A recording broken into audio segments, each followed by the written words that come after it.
La question de la barrière du langage quand il s'agit de musique ou de passion. Grande question, compliquée, pas compliquée. Personne ne sait vraiment en fait. Je vais partir sur quelque chose de simple. Il y a probablement quelque chose que tu partages avec d'autres personnes.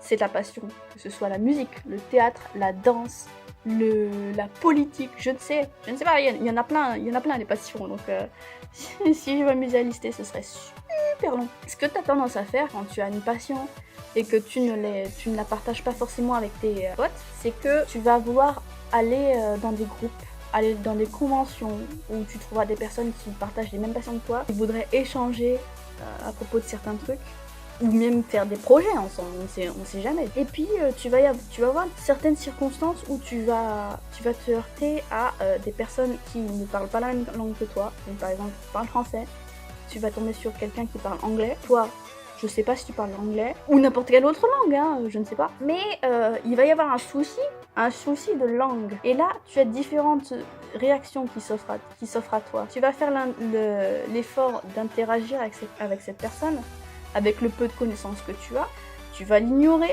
et prendre le risque que cette personne se sente mal ou de casser une possible amitié, très belle amitié. Tu sauras jamais en fait, c'est là que je veux en venir.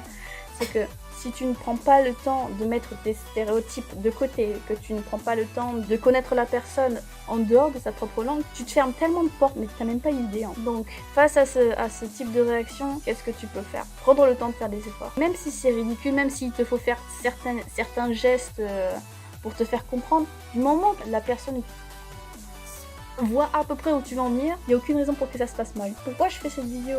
Il y a quelques mois, l'été dernier, je suis arrivée sur un Discord qui a un seul sujet, c'était la musique, le chant plus particulièrement. Je voulais me faire des potes de différents pays, de pouvoir faire des collaborations et tout ça. Et du coup, je me suis dit, mais tiens, il y a un Discord qui regroupe autant de personnes, pourquoi pas tester, tu vois, pourquoi pas voir comment ça se passe, si je peux apprendre des choses, et trucs émus. Et ce qui s'est passé, c'est que je commence à écouter ce qui se passe, je commence à écouter les uns les autres. Première chose que je remarque, c'est que déjà je comprends ce que les gens disent, même s'ils parlent en anglais, mais au moment où ils me posent une question, et je suis obligée de me démuter pour pouvoir répondre, là je panique parce qu'il se passe quoi dans ma tête? Je me dis, je sais que j'ai pas un bon accent. C'est-à-dire que quand je parle anglais, les gens ont tendance à me dire, t'as un accent français quand même. Et je me dis, mais est-ce que c'est une bonne chose ou est-ce que c'est une mauvaise chose?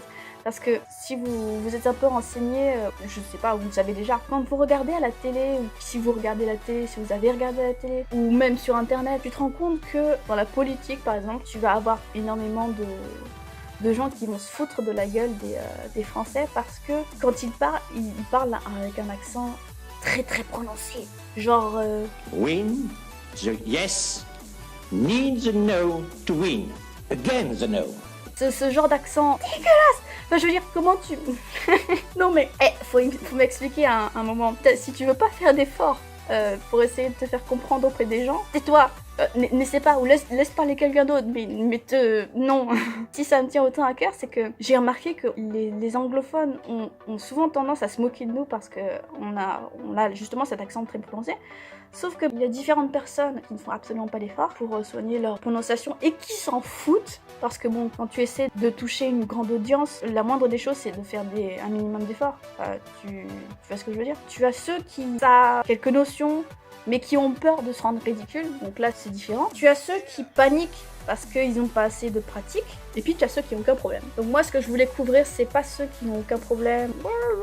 Là où je voulais en venir par rapport à la barrière du langage, c'est par le fait de vouloir ignorer ou se moquer de la personne qui essaie de parler ou de communiquer avec toi à propos de quelque chose de limite, c'est une grosse connerie. Tu passes pour un con, pour un ignorant. Et en plus, tu donnes une mauvaise image des personnes qui parlent français ou anglais. Je ne sais pas, ça s'applique des deux côtés, dépendant de là où la moquerie a commencé. Voilà. Tu vas pas me faire un procès là-dessus. Tu leur fais une mauvaise image parce que du coup, dans la scolarité française, que ce soit au collège, au lycée, les élèves ne font pas forcément d'efforts, ils se disent qu'ils en font plus tard ou que ça leur est pas du tout utile, ça leur sera jamais utile.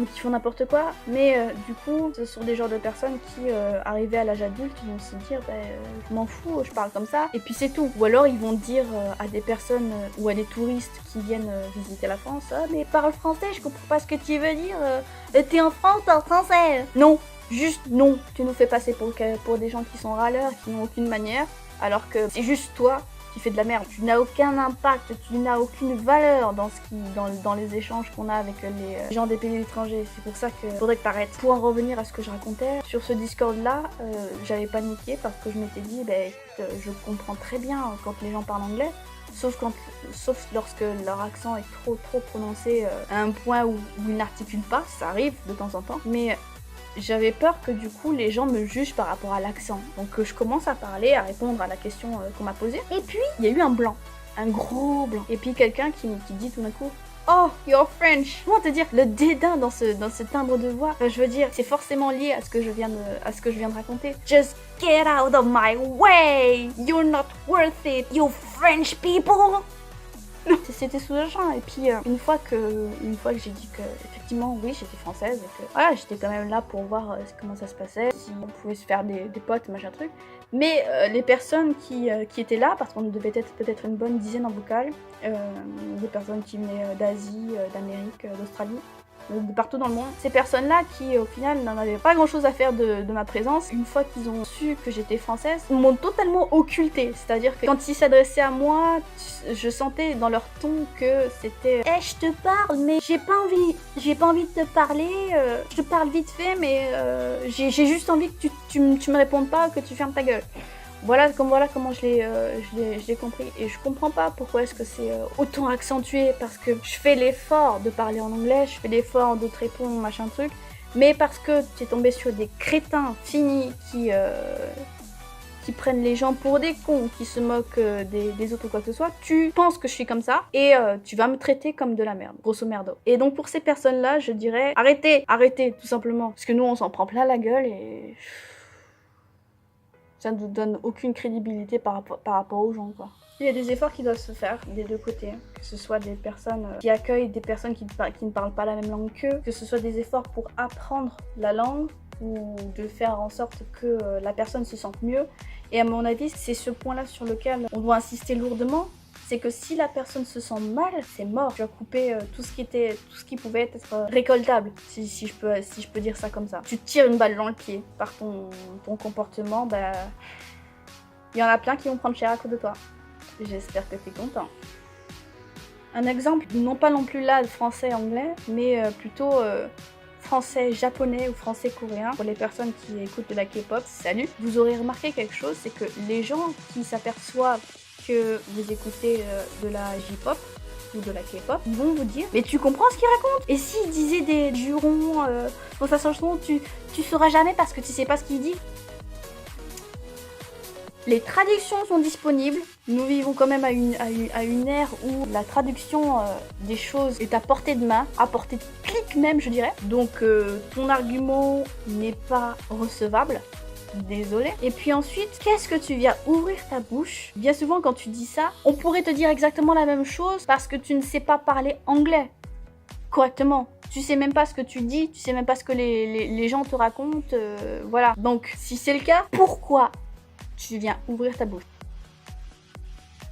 Je comprends pas. J'ai l'impression que c'est juste pour se faire mousser en disant ouais mais moi je suis mieux que toi parce que j'écoute pas ça. Non, parce que quelqu'un ne parle pas la même langue que toi, ça ne veut pas dire que tu ne sais pas ce qu'il raconte parce que déjà tu as tous les moyens possibles à ta disposition pour savoir de quoi parle la chanson, si ça résonne avec ce que tu ressens toi-même. Il y a beaucoup d'artistes en musique et dans le milieu du cinéma qui ont dit les sentiments, les émotions qu'ils pouvaient faire naître auprès du spectateur, peu importe leur langue, c'était le plus important.